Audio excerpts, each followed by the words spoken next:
Toli wa kisiraani. You're not a curse, Wabula wagaana kuzuula buzuuzi. but you fail to just realize Ekyo ky'oteekeddwa okukola. what you are supposed to do.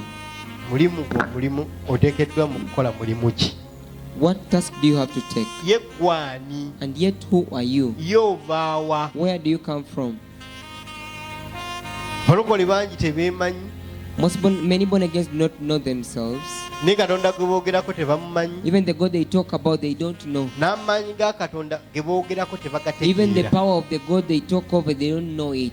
N'amaanyi ga Katonda agali munda mu bo Even the power of the Lord that is in them, tebamanyi ngeri gye basobola they don't kugazuukusaamu. know how they can awaken that power. Kaabe sitaani ekimutawaanya. Maybe even be the devil what is disturbing him. Naye yalema okumanya ki kyali. The devil failed to realize what he is. Haleluya. Amen. Naye yalema okwezuula ki kyali. He also failed to discover himself. Kati waliwo okumanya kw'oteekeddwa okumanya. So there is a knowledge that you're supposed to have. Waliwo okutegeera kw'oteekeddwa There's okutegeera. an understanding that you're supposed to have. Waliwo engeri gy'osobola okunoonyamu n'osoma ekirabo kyo. There is the way you can seek and you study your gifts. Haleluya. Amen. Oyinza okubeera awo nga engeri gy'okolamu ebintu You may be there and the way you do things, nga ne malayika akukuuma agenda kukulekerera.